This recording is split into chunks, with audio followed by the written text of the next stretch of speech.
고난주간 목요일에는 예수님께서 많은 일들을 행하셨습니다.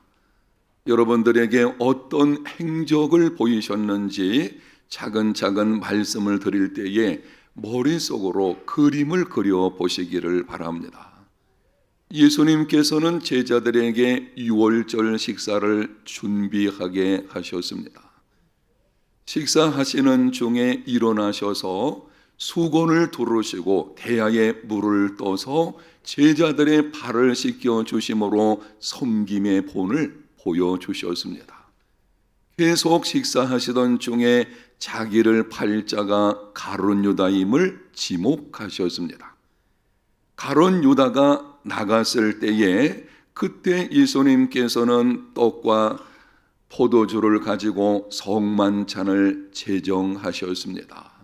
만찬이 끝난 후에 찬미하면서 감람산으로 가셨습니다.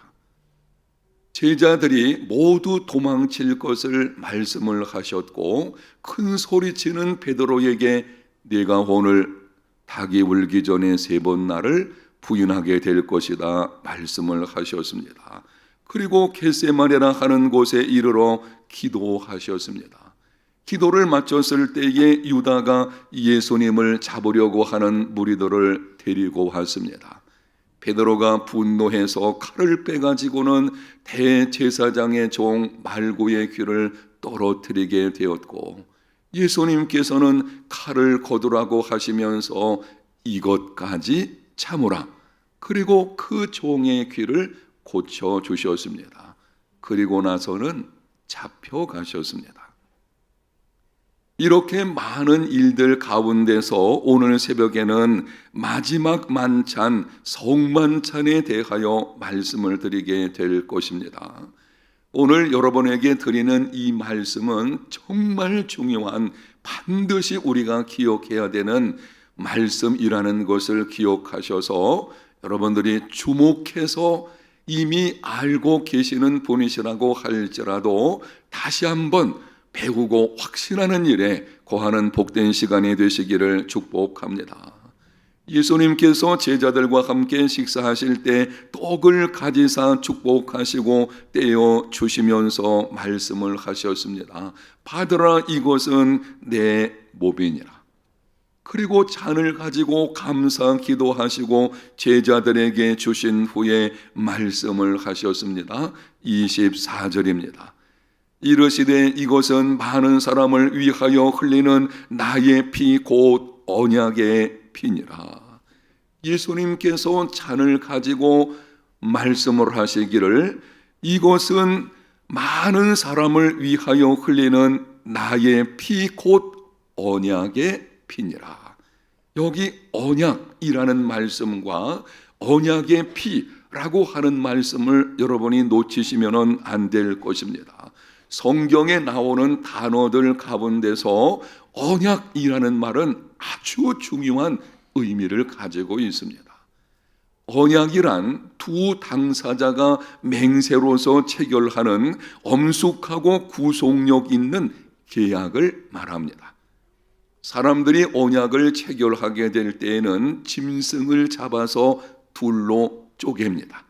그리고 이 쪼갠 고기를 양쪽 편에 놓고는 그 사이를 두 당사자가 왔다 갔다 했다고 합니다. 이 말은 언약을 어기게 되면, 이 약속을 깨트리게 되면 짐승이 쪼개서 죽은 것처럼 그렇게 죽는다. 언약을 파괴한다는 것은 죽음을 의미하는 것입니다. 하나님께서 세우신 언약에는 옛 언약이 있고 새 언약이 있습니다. 하나님과 당신의 백성들 사이에 세운 언약은 하나님의 주권으로 이루어진 것입니다. 사람들은 당사자들 간에 서로의 계약 조건이 있겠지만 이거는 하나님께서 당신의 백성들을 사랑하심으로 주시는 주권적인 계약이 되는 것입니다. 옛 언약은 구약시대에 주어진 언약입니다. 아담, 노아, 아브라함, 모세, 다윗에게 주신 언약을 말하는 것인데 그 중에 대표적인 것이 모세를 통해서 주신 시내산 율법 언약입니다.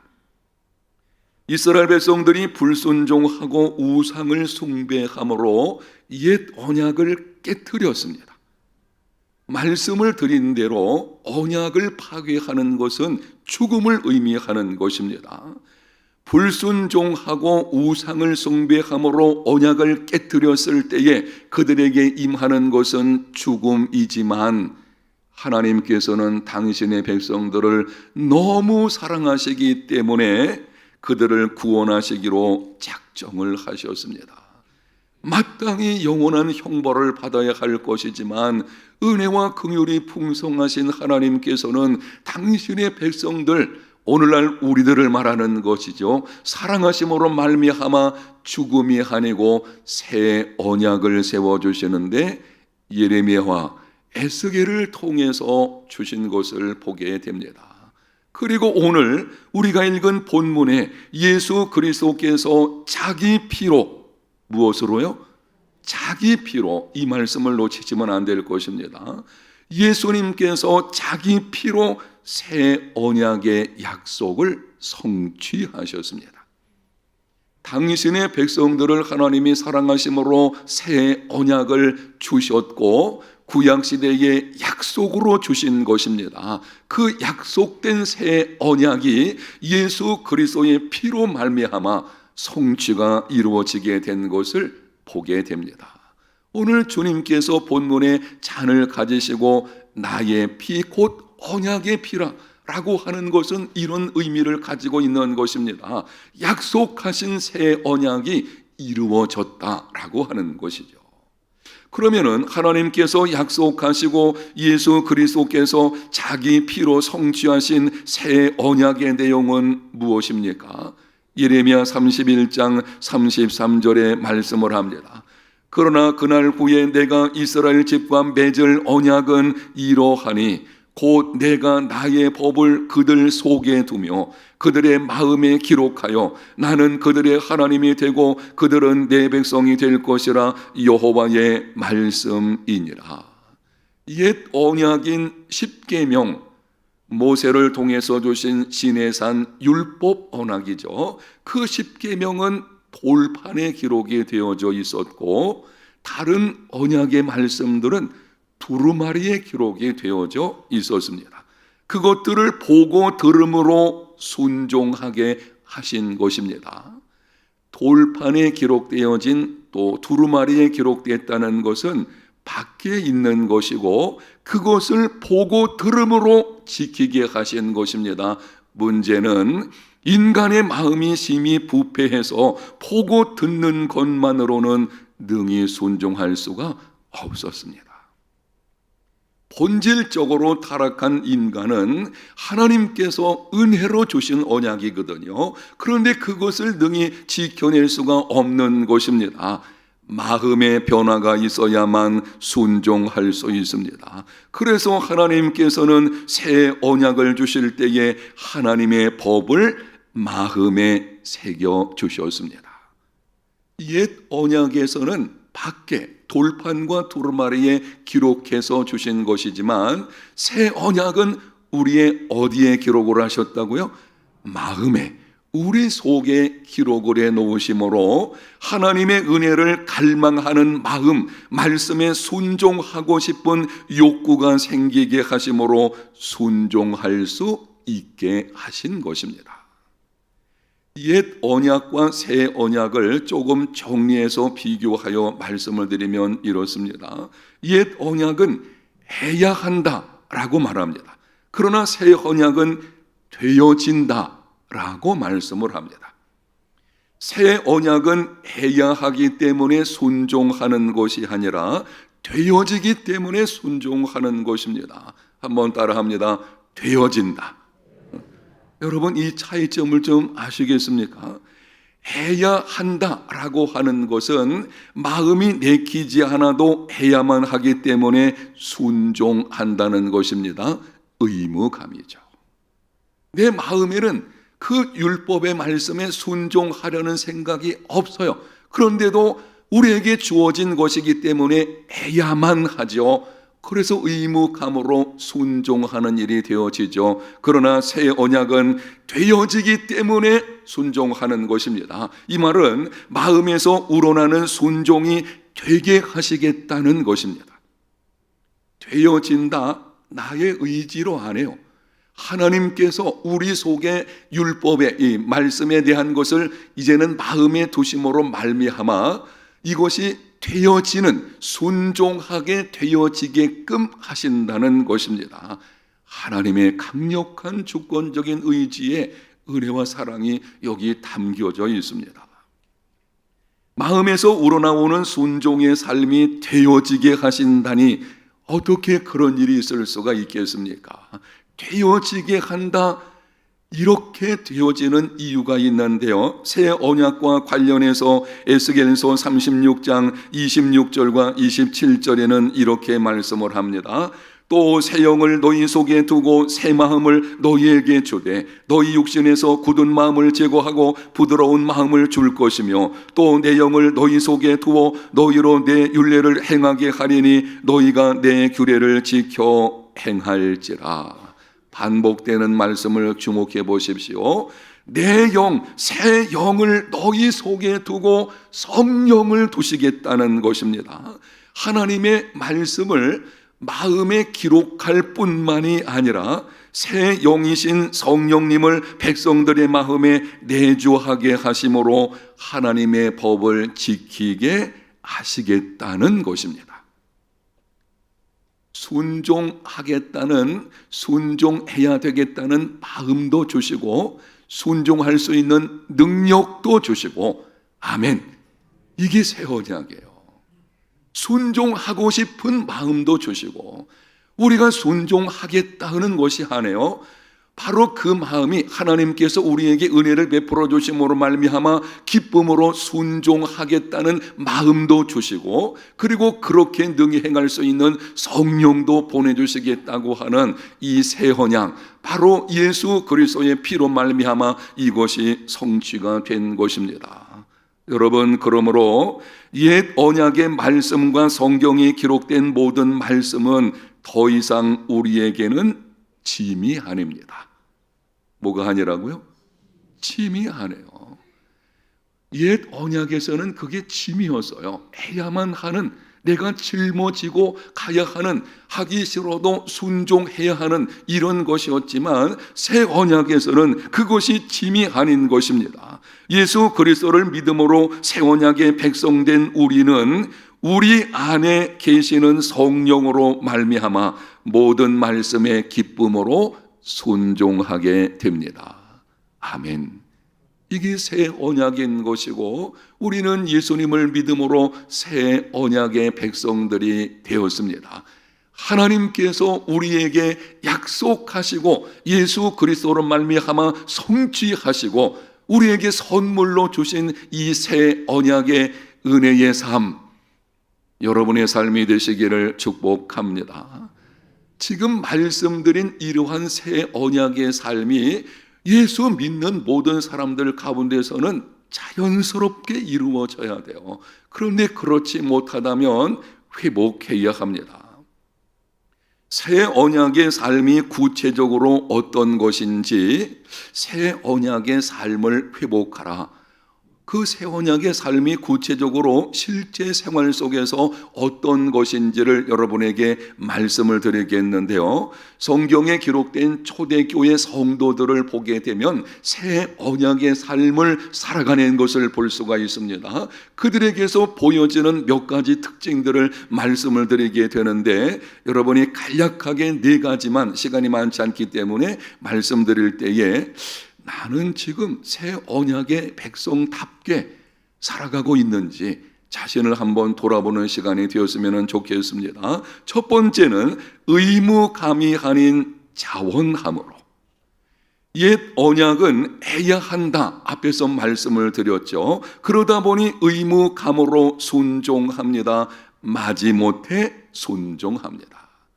사람은 그렇습니다. 전적으로 타락한 존재이기 때문에 하나님의 말씀보다는 자기의 욕심과 쾌락을 즐겨하는 것이 있거든요. 그래서 옛 언약에서는 그 말씀을 짐처럼 여겨가지고 마지못해 그냥 의무감으로 순종하는 마음의 자유함이 없었습니다. 그러나 새 언약은 행하게 되어진다입니다. 나와 함께 하시는 성령의 도우심을 힘입어 마음에서 우러나오는 자원함으로 이 말씀을 기억하십시오. 의무감이 아니고 무엇으로요? 자원함으로. 그게 새 언약 백성의 특징이에요. 내가 의무감에 매여서 어쩔 수 없이 신앙생활하는 것이 아니에요. 하나님 나라에서 내게 주어진 직분이나 이런저런 일들도 이제는 새 언약의 백성들은 의무감 때문에 그래서 하는 것이 아니고 자원함으로, 이게 새 언약의 특징입니다. 두 번째는 두려움이 아닌 감사함으로. 옛 언약은 이렇게 말씀을 합니다. 이 율법의 말씀을 실행하지 아니하는 자는 저주를 받을 것이라. 이게 옛 언약의 말씀이에요. 그러니까 옛 언약 하에서는 순종하지 않으면 저주를 받을까 봐 두려움이 있습니다. 그 두려움 때문에 순종하게 되는 것입니다. 비근한 실례를 말씀드린다고 하면 가끔 우리 성도들 가운데서도 보면 주일날 예배 나올 때에 예배 참석하지 않으면 뭔가 좀 불행한 일이 생길까 봐, 이 두려움이죠. 그런 방식으로 순종하는 것을 보게 됩니다. 그러나 새 언약은 이렇게 말씀을 합니다. 내가 그들의 악행을 사하고 다시는 그 죄를 기억하지 아니하리라. 저주의 말씀이 없어요. 이미 저주는 예수 그리스도께서 십자가에서 다 담당하셨기 때문에 주시는 말씀이 다시는 그 죄를 기억하지 아니하리라. 하나님께서 우리에게 말씀하시는 것입니다. 완전한 속죄, 완전한 용서가 주어져 있어요. 그래서 새 언약 백성들은 그 은혜에 감사함으로 순종하게 됩니다. 마음의 평안이 있게 되는 것이죠. 세 번째는 공로의식이 아닌 은혜의식으로. 옛 언약은 이런 방식입니다. 헌신을 공로로 쌓는 것으로 생각합니다. 내가 이렇게 열심히 종교 생활하고 헌신하게 되면 하나님 앞에서 공로를 쌓게 되는 것이고, 많은 공로를 쌓게 되면 하나님께서 그것을 보시고 내게 복을 주실 것이다. 이 방식이거든요. 근데 요즘 성도들 가운데 이런 경우도 있어요. 내가 행하는 어떤 행위, 수고, 노력 이런 걸 가지고서 공로 쌓는 것으로 생각을 하고, 나를 알아주지 않으면 섭섭해 한다든지, 내가 이렇게 수고하니까 그 수고 때문에 하나님은 복을 반드시 주셔야 한다, 이런 방식이거든요. 이거는 옛 언약의 삶의 모습인 것입니다. 새 언약은 헌신과 수고와 나의 모든 삶을 하나님의 은혜로 여깁니다. 뭘로 여긴다고요? 은혜로 여기는 거예요. 사실은 순종할 수 있는 것, 그것도 하나님께서 마음도 주시고 성령을 보내주심으로 된 것이거든요. 나로부터 출발한 것이 아니에요. 전적인 하나님의 은혜인 것입니다. 그래서 이 새 언약 가운데 있는 성도들은 그 삶이 이런 것입니다. 많은 수고를 하고도 내가 한 것이 아니고 누가 했습니까? 하나님이 하신 것입니다. 바울이 이렇게 고백을 했죠. 내가 다른 사도들보다 더 많이 수고했지만 내가 한 것이 아니요 오직 하나님의 무엇이로다? 은혜로다. 바로 그게 새 언약의 백성들의 삶의 모습인 것입니다. 공로의식이 아닌 은혜의식이 되어야 합니다. 네 번째는 인색함이 아닌 즐거움으로 힘에 지나도록 이렇게 변화가 이루어져야 합니다. 하나님께 예물을 드릴 때에 옛 언약은 이렇게 말씀을 합니다. 각 사람이 내 하나님 여호와께 주신 복을 따라 그 힘대로 드릴지나. 하나님께서 주신 복을 따라서 힘대로 드릴지니라. 우리가 마땅히 그렇게 해야 할 것입니다. 그런데 하나님이 주신 만큼 힘대로 이렇게 하게 되면은 때로 아까운 마음이 들게 되고요. 다른 사람을 위해서 내어주는 것이 손해보는 것 같고요. 그러다 보니까는 인색함이 있게 되어집니다. 그러나 새 언약은 이렇게 말씀을 합니다. 고린도후서 8장 3절과 4절에 나오는 말씀인데요. 내가 증언하노니 그들이 힘대로 드릴 뿐 아니라 힘에 지나도록 자원하여. 따라합니다. 힘에 지나도록 자원하여. 이게 새 언약의 백성들의 모습인 것입니다.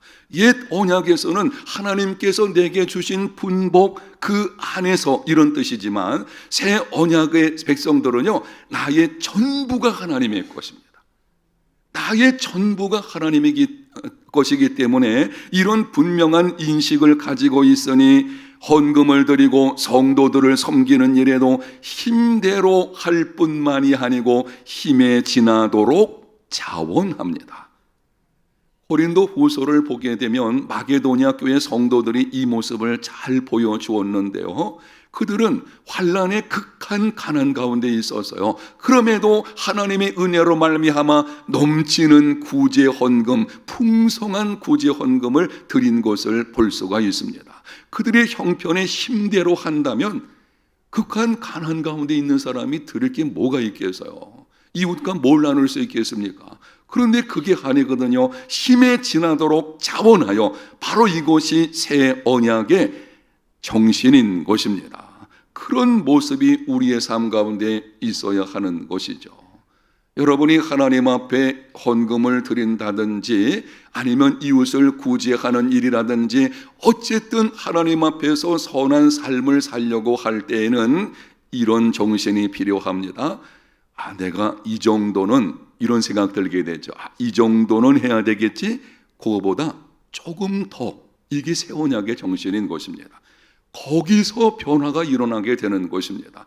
은혜라고 하는 것은 이 정도, 거기서 넘치는 게 은혜거든요.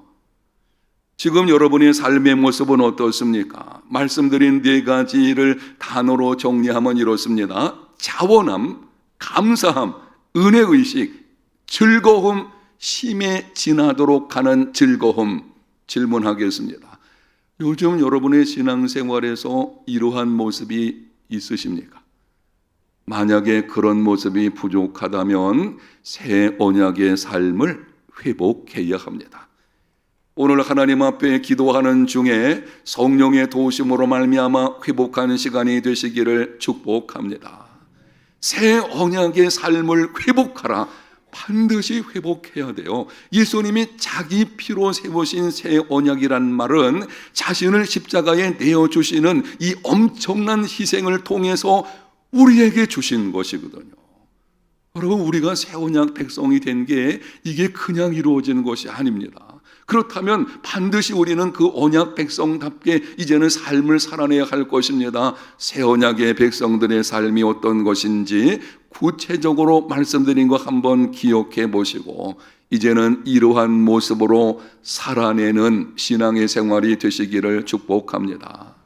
어떻게 하면은 새 언약의 백성의 삶을 살아낼 수가 있겠습니까? 여러분이 이제 결론 부분인데요. 그럼 새 언약의 삶을 회복하라. 어떻게 해야 되는가? 범사의 성령의 인도하심을 따라 행하십시오. 앞에서 말씀드린 하나님께서 이미 구약 성경에서 새 언약을 약속하실 때에 주신 말씀을 여러분이 다시 한번 기억해 보십시오. 새 영, 내 영을 너희 속에 두어 율법을 행하게 하리니, 이렇게 말씀하시고 있어요. 새 영이신 성령으로 말미암아 비로소 순종하는 삶, 지금 말씀드린 새 언약의 삶이 이루어지게 되는 것입니다. 범사의 성령께서 나와 함께 하심을 알고 성령의 도우심을 구하고 성령의 인도하심에 순종하는 삶이 되시기를 축복합니다. 성령님과 관련해서 지금 세 가지 단어를 제가 붙인 것을 기억하셔야 돼요. 알고, 그 다음에는 구하고, 순종하고. 아멘. 알고, 성령께서 지금 저와 여러분 안에 함께 하시는 줄로 믿습니다. 알잖아요. 그럼 그 다음에는 그분의 도우심을 구하십시오. 새 언약 백성은요, 내가 무슨 일을 하려고 하는 것이 아니에요. 성령께서 나를 통해서 일하시도록 그분의 도우심을 구하는 것입니다. 자유라고 하는 것은요, 내가 원하는 대로 하는 것이 아니고 성령께서 나를 통해 일하시게 하는 자유거든요. 바로 그 자유가 우리에게 있어야 하는 것이고, 그분의 도우심을 구하고 그분의 인도하심에 겸손히 순종하는 삶이 되시기를 소원합니다. 그리하여 새 언약 백성의 삶을 회복하고 새 언약 백성답게 살아가는 저와 여러분 우리 모두가 다 되시기를 예수님 이름으로 축복합니다.